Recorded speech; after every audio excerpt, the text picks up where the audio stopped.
आज की प्रेस वार्ता को संबोधित करने के लिए कांग्रेस पार्टी के वरिष्ठ नेता, पूर्व विधायक और कम्युनिकेशन डिपार्टमेंट के चेयरमैन आदरणीय अनिल भारद्वाज जी हमारे बीच में मौजूद हैं। मैं उनसे आग्रह करूंगा कि वो आए और आपके समक्ष अपनी बात करें। बहुत ही सम्मान और आदर के योग हमारे पत्रकार मित्रों, दिल्ली प्रदेश कांग्रेस कमेटी के निमंत्रण पर आपने समय निकाला, उसके लिए मैं आपको धन्यवादी हूँ। ये आप ही हैं जिनके रास्ते से दिल्ली के लोग न्याय की उम्मीद रखते हैं, क्योंकि विपक्ष की आवाज को जब आप आगे बढ़ाते हैं तभी सही जानकारी लोगों तक पहुंचती है। आज दिल्ली में दिल्ली की विधानसभा के सत्र का दूसरा दिन, कल सत्र का पहला दिन था, आज दूसरा दिन है। जब भी किसी राज्य की विधानसभा का सत्र लगता है तो जन कल्याण, उस राज्य के लोगों का कल्याण, जनहित, उसको ध्यान में रखा जाता है। उन लोगों की क्या उम्मीदें हैं, क्या मुद्दे हैं उस राज्य के, उन पर चिंतन मंथन होता है।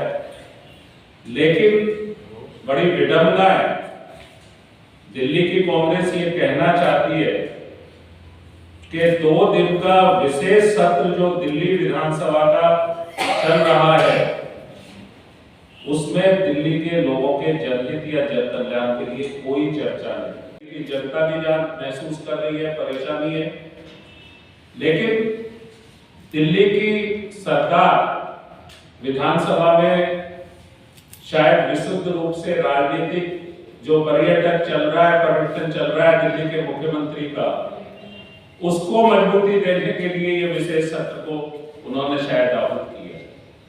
हम ये समझते हैं कि मुख्यमंत्री जी 2 दिन पहले जब लखनऊ में थे तो उन्होंने कहा कि जब आप जैसे पत्रकार साथियों ने उनसे सवाल किया कि दिल्ली में ओमिक्रॉन की स्थिति खराब होती जा रही है, कोविड से दोबारा बड़ी संख्या में लोग संक्रमित हो रहे हैं, तो उन्होंने कहा कि नहीं, ज्यादा चिंता करने की जरूरत नहीं है और हम सारी व्यवस्थाएं करते हैं। कैसे भरोसा करें दिल्ली के लोग, कैसे दिल्ली का नागरिक भरोसा करे? आपने यही बातें कोविड-19 की दूसरी लहर से पहले भी की थी। आपने एडवर्टाइजमेंट में ये कहने की कोशिश की थी कि कोविड को दिल्ली की सरकार ने हरा दिया। दिल्ली के लोगों ने आपको सहयोग किया, दिल्ली के निवासियों ने कोविड प्रोटोकॉल का पालन किया, लेकिन उसके बावजूद आपकी इस निकम्मी सरकार के मिसमैनेजमेंट की वजह से, आपकी आपराधिक लापरवाही की वजह से बड़ी संख्या में दिल्ली ने अपने लोगों को खोया।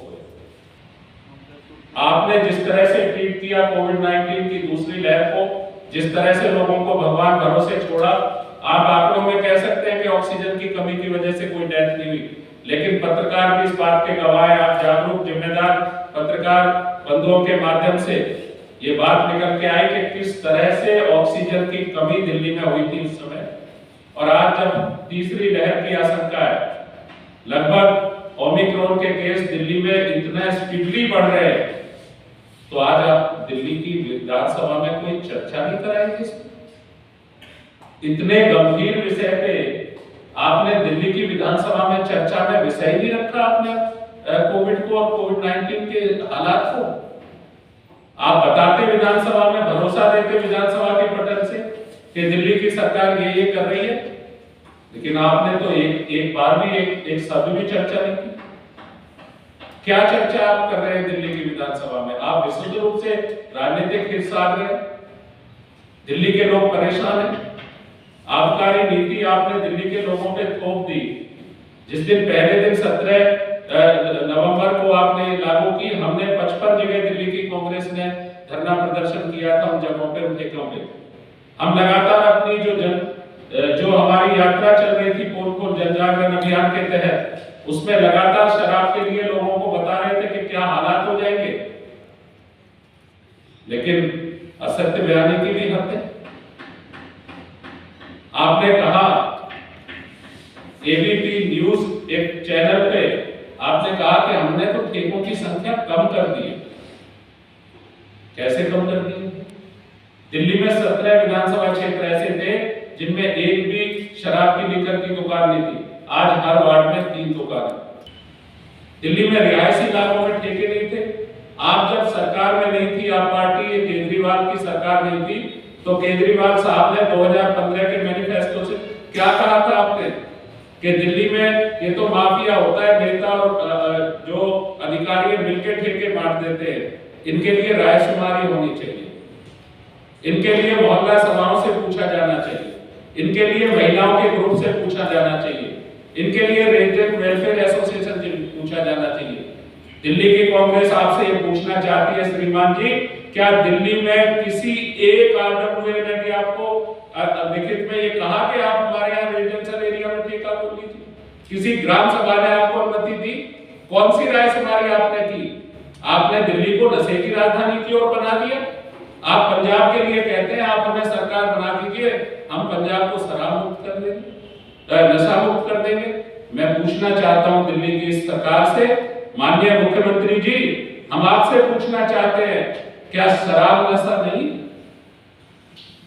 क्या शराब नशा नहीं है सरकार की निगाह में? और अगर शराब नशा है तो दिल्ली को आप नशे की ओर धकेल रहे हैं और दूसरे राज्यों में जाकर, प्रांतों में जाकर आप पॉपुलिस्टिक बातें करते हैं, झूठे जुमले और वायदे छोड़ते हैं कि 4 महीने में हम पंजाब को नशा मुक्त कर देंगे, और दिल्ली में आप उसके उलट आपकी आबकारी नीति है। आपने क्यों नहीं चर्चा करी आबकारी नीति पे? आप मानते ना ऑब्जेक्शन आरडब्ल्यूए से, आप पूछते कि उन्होंने आपको अनुमति दी है। और तो और एक और बड़ी गंभीर बात आई, इन्हीं के अपने बहुत वरिष्ठ नेता जो एक संवेदनशील कवि भी हैं इस देश के, जिन्होंने कई मुद्दों पर अपनी स्थिति स्पष्ट की, सरकार और पार्टी से अलग हटके, इनके पीएसी के पुराने मेंबर डॉक्टर कुमार विश्वास का ट्वीट कल आपने देखा हो। हम नहीं कह रहे, वो कह रहे हैं कि 21 से 18 करने और हजारों की संख्या में 850 से ज्यादा ठेके खोलने के लिए दिल्ली का शराब माफिया, दारू जमाखोर और दूसरे लोग जिनको मैंने अपने समय में उन्होंने मुझसे बात करने की कोशिश की थी, दुत्कार किया था, आज अब छोटे वाले के साले ने 500 करोड़ की डील में मामला सेट करा दिया। ये मैं नहीं कह रहा, ये डॉक्टर कुमार विश्वास का ट्वीट आपके माध्यम से लोगों तक जाए और दिल्ली की कांग्रेस डॉक्टर कुमार विश्वास के इस खुलासे पे हम दृढ़ता से कहना चाहते हैं कि इसकी हाई लेवल इंक्वायरी हो कि कौन लोग हैं इस माफिया, कौन माफियाओं की तरफ इशारा कर रहे हैं डॉक्टर कुमार विश्वास, कौन से 500 करोड़ का आरोप डॉक्टर कुमार विश्वास लगा रहे हैं। दिल्ली की कांग्रेस चाहती है इसका जो है जांच हो, उच्च स्तरीय जांच हो कि कौन लोग इसके पीछे जिम्मेदार है। आप दिल्ली में बड़े बड़े पोस्टर इश्तिहार लगाते हैं, खूब सारे होर्डिंगों पे आप कभी कहते हैं कि कोरोना भगाने के लिए कोविड प्रोटोकॉल का ध्यान रखें, मास्क लगाएं, ऐसा करें, डिस्टेंसिंग रखें। आपने तो रैली एड्रेस करते हुए आपके मंच पे यहाँ शायद किसी ने भी मास्क नहीं लगाया। आज आप संक्रमित हैं। हम ये कहना चाहते हैं कि इसकी जांच होनी चाहिए। और दिल्ली की विधानसभा किस लिए बैठी है? दिल्ली में इतने इश्यूज, आप जाते हैं बाहर, देहरादून में आप घोषणा करते हैं, गोवा में घोषणा करते हैं कि हम 10 लाख रोजगार देंगे। आप उत्तराखंड के नौजवानों को कहते हैं आप सरकार बनाइए हमारी, हम तब तक 5,000 रुपए का आपको रोजगार भत्ता देंगे, बेरोजगारी भत्ता देंगे जब तक आपकी नौकरी नहीं लगे। हम केजरीवाल साहब से ये पूछना चाहते हैं, दिल्ली की कांग्रेस, दिल्ली के नौजवान का क्या कसूर है साहब? दिल्ली के नौजवान का क्या कसूर? सरकार बनाने से पहले आप दिल्ली के नौजवानों से वायदे किए थे 8 लाख रोजगार दिल्ली में देंगे। आरटीआई का जवाब है 350 रोजगार आपने उस जवाब के तहत पोर्टल से उपलब्ध कराए और 3000 कुछ रोजगार आपके मेले में उपलब्ध कराए। दिल्ली में बेरोजगारी बढ़ी, आप सब उस बात के गवाह हैं। दिल्ली के लोग बेरोजगारी से जूझ रहे हैं। दिल्ली में तो आपने कोई बेरोजगारी भत्ता अनाउंस नहीं, जबकि दिल्ली राज्य की स्थिति रेवेन्यू में सरप्लस है, अच्छी स्थिति है। दिल्ली राज्य जो है वो अच्छी आर्थिक स्थिति में, यहाँ तो आप स्टाइपेंड या बेरोजगारी भत्ता दे नहीं पाते। आप उत्तराखंड में वायदा करें, दिल्ली के नौजवान को ये क्यों नहीं बेरोजगारी भत्ता देते? इस पे कोई चर्चा रोजगार पे आपने दोनों दिन के सत्र में नहीं की। आपने कोई चर्चा दिल्ली में बढ़ती महंगाई पे नहीं की। आपने ये कहा पंजाब में कि हम गेस्ट टीचरों को नियमित कर देंगे सब, बड़ा अच्छा जुमला है। दिल्ली में भी आपने कहा था, आपके इलेक्शन मैनिफेस्टो में है ये कि गेस्ट टीचरों को भी करेंगे और अस्थायी नौकरी जिनको परवेज भाई जिनको स्थायी नौकरी है उनको भी स्थायी कर देंगे। दिल्ली की कांग्रेस पूछना चाहती है, 7 साल से आप दिल्ली में शासन में 22,000 गेस्ट टीचर कर दिए। अभी पिछले हफ्ते 2 हफ्ते पहले वो आपके दरवाजे बैठे थे, आप उनसे नहीं मिले। पंजाब के कांग्रेस के अध्यक्ष सिद्धू जी आए, उनके बीच बैठे, उनके गम परेशानी को, उनके दर्द को, पीड़ा को समझे। पिछले हफ्ते वो गेस्ट टीचर शिक्षा मंत्री मनीष सिसोदिया जी के दरवाजे पे बैठे थे। दिल्ली के अध्यक्ष चौधरी अनिल कुमार जी उनके बीच रहे। उन्होंने आग्रह भी किया कि हम तो सम्मान करेंगे, आप इन्हें नियमित कर दीजिए, इनकी बात तो सुन लीजिए, घर से बाहर आके इनसे एक बार मुखातिब तो हो जाइए, इनको कोई भरोसा तो दे दीजिए। आप तो नहीं आए। दिल्ली के 22,000 गेस्ट टीचरों को आप नियमित नहीं कर पाए। दिल्ली में सफाई कर्मचारियों को टाइम पे आप तनख्वाह नहीं दे पाते, ब्लेम गेम करने लगते। दिल्ली के लोगों को तो बड़ी निराशा है कि दिल्ली के लोगों को तो आपने ऐसा कुछ किया नहीं। 7 साल से 3 बार आपकी सरकार थी। जन लोकपाल तो कोई मुद्दा ही आपके, राय सुमारी कोई मुद्दा नहीं। आज जो बातें आप करते रहे, जो वायदे आप लोगों से करते रहे दिल्ली के लोगों से, दिल्ली के लोग तो ठगा हुआ महसूस कर। आप दिल्ली की विधानसभा में उन पे चर्चा ही नहीं कर रहे। दिल्ली के मोहल्ला क्लिनिक में उनके गलत इलाज की वजह से 3 बच्चियों की डेथ हुई, दिल्ली की विधानसभा में आपने चर्चा की। दिल्ली की विधानसभा किस चर्चा के लिए बनी है? दिल्ली की कांग्रेस ये कहना चाहती है कि दिल्ली के लोगों का जन कल्याण नहीं होगा, तो क्या किसके लिए दिल्ली की विधानसभा काम कर रही है? राशन कार्ड जो योग्य व्यक्ति हैं, 54 लाख लोग, 50 लाख से ज्यादा लोगों ने राशन कार्ड के लिए अप्लाई कर रखा है। आपने राशन कार्ड पे कोई चर्चा नहीं की। आप जब आपसे जवाब मांगा जाता है, आप कहते हैं एसडी साहब के ऑर्डर में। अरे शराब की नीति को एसडी साहब के ऑर्डर मिल गए। हम बीजेपी से भी पूछना चाहते हैं कि नॉन कंफर्मिंग एरिया में कैसे खुल सकती है शराब की दुकानें बिना लेफ्टिनेंट गवर्नर साहब के ऑर्डर के? डीडीए का जो मास्टर प्लान है उसको अमेंडमेंट किए बिना कैसे खुल गई वहां दुकानें? अगर खुली है तो किसकी मिलीभगत से खुली? आप ट्रैफिक रोकते हैं, लेकिन पहले अपने झांक के तो देखिए, अपने जवाबदेही तो आपकी भी बनती है। वो अपने यहाँ मेट्रो स्टेशन के नाम बदलने की वहां बात कर रहे हैं। क्यों नहीं आपने आबकारी नीति पे धरना दिया या सवाल उठाया कि आबकारी नीति पे चर्चा हो? क्यों नहीं आपने कोविड की स्थिति पे व्हाइट पेपर के लिए डिमांड की? क्यों नहीं आपने दिल्ली की विधानसभा में इसको लेकर बात की? वही विषय आप नहीं लाए। ना दिल्ली में कोरोना पे आपने चर्चा की, ना नई आबकारी नीति पे की, ना बेरोजगारी पे की, दिल्ली का नौजवान बेरोजगारी से जूझ रहा है, ना महंगाई पे की, ना गेस्ट टीचर्स को और जो स्थायी कर्मचारी है उनको स्थायी करने के लिए कोई चर्चा की। ये चर्चा आप सदन के बाहर इसलिए करते हैं कि वहां तो कोई अकाउंटेबिलिटी नहीं, जवाबदेही तो सदन में थी ना, हाउस में। आप कहते कि हमने इतने टीचरों को स्थायी करने का फैसला कर दिया, बाहर आप क्या कहते हैं? इससे किसी को लेना देना नहीं है। तो हम ये कहना चाहते हैं कि ये जो असत्य बयानी है लगातार दिल्ली से बाहर जाके जो मेडिकल टूरिज्म हो रहा है, ये दिल्ली की जनता इससे आहत है। पहले दिल्ली के लोगों का तो न्याय करो भैया, 3 बार सरकार की। दिल्ली के लोगों पे रहम करो। कोरोना के महामारी में सबसे ज्यादा शायद दुनिया में कोई राजधानी त्रस्त हुई तो दिल्ली। कितने लोगों को खोया दिल्ली। आप फिर वही बात लखनऊ से आपने कह दिया, आपने जवाबदेही बता दी कि आप सदन में कहते कि हमारी ये व्यवस्था है, आप सदन में कोई श्वेत पत्र लाके बताते कि दिल्ली के लोग भरोसा करते। कैसे भरोसा करें दिल्ली के लोग आप पे? बड़ी मुश्किल से लोग थोड़ा सा संभले थे, अब ये दोबारा दबा देते। हम तो लगातार कह रहे हैं जो सहयोग विपक्ष से चाहिए, कांग्रेस ने पहले लहर से जब से कोरोना शुरू हुआ हमारे कार्यकर्ताओं ने बहुत सेवा का काम किया, मदद की लोगों की। हम आज भी उस मदद के लिए खड़े हैं, लेकिन इस सरकार को भी कहीं ना कहीं सोचना पड़ेगा। जो गैर जिम्मेदार है, पूरी तरह फेल हुई है।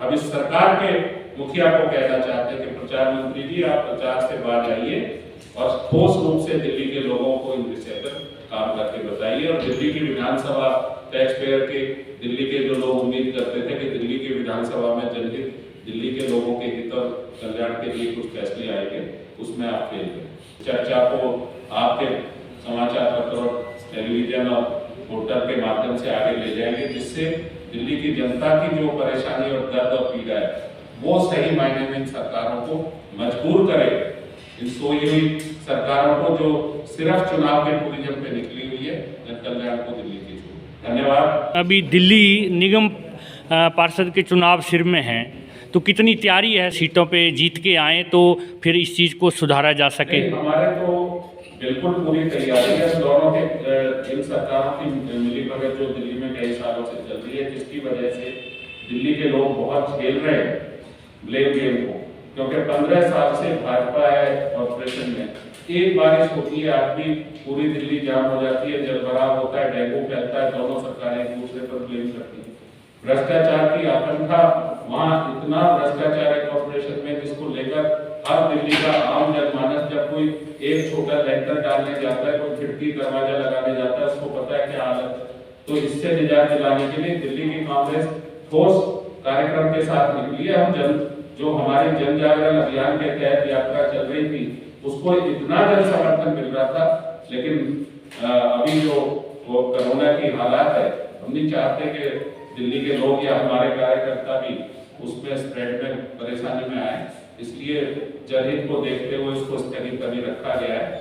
सरकार को स्वास्थ्य सेवाओं में भी अपनी जो रखरखाव है उसको बेहतर करना पड़ेगा। आपका जो हेल्थ सेक्टर का मैनेजमेंट था, सिस्टम था, वो कोलैप्स कर गया था पिछली बार।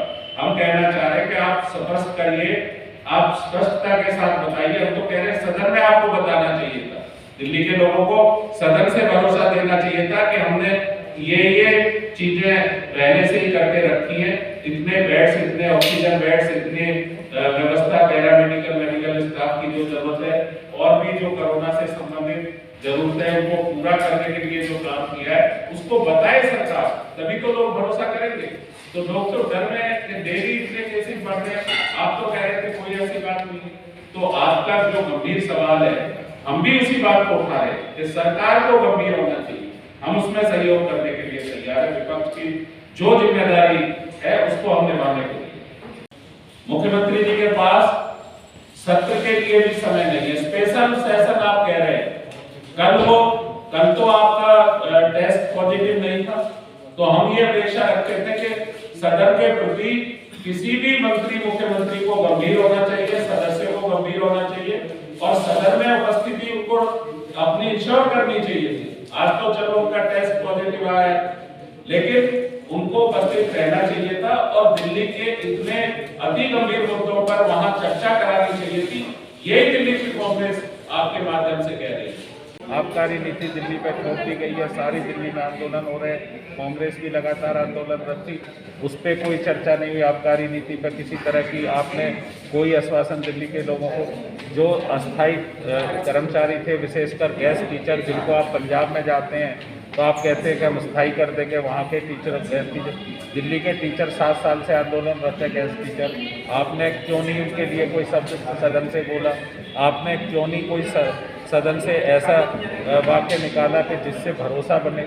आपके ही खुद के पीएसी के पुराने सदस्य और बहुत वरिष्ठ नेता रहे, आपके इतने बड़े कवि हैं, संवेदनशील व्यक्ति हैं, उन्होंने ट्वीट करके आरोप लगाया कि 500 करोड़ की डील हुई है शराब के अंदर, तो आपने उस पर क्यों नहीं कोई जवाब दिया? कल उन्होंने ये आरोप लगाया है, सदन से बताते कि क्या कोई डील नहीं हुई है, कैसे डील, किस तरह की डील की बात कर रहे हैं। तो दिल्ली की कांग्रेस तो मांग कर रही है भैया इस पर जांच होनी चाहिए, इतने सीनियर आदमी ने आरोप लगाया और दूध का दूध और पानी का पानी होना चाहिए।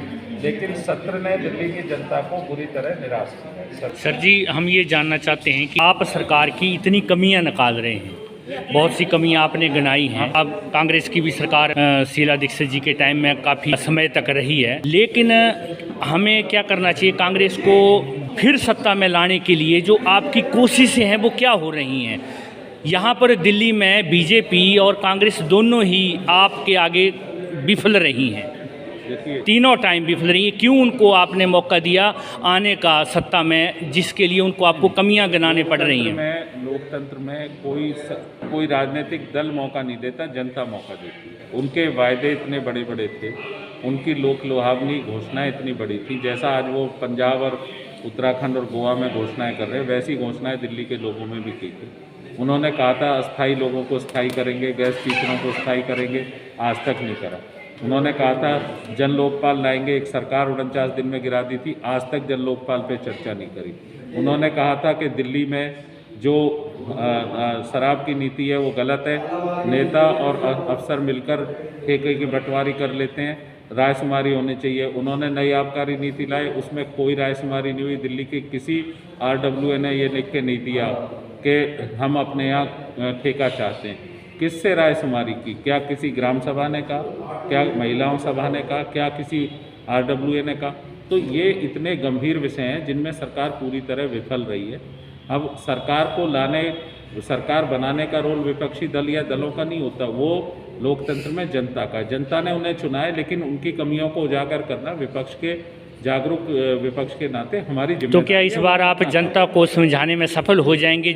निश्चित तौर पर हमारी जो हमारी यात्रा चल रही थी जन जागरण अभियान, उसके तहत हम जितनी जगह गए हैं जन समर्थन बड़ा मिल रहा है। लोग कहीं ना कहीं इनके फेलियर को समझ रहे हैं कि इन सरकारों ने ठगा है, और निश्चित तौर पर 2022 का कॉर्पोरेशन कांग्रेस का।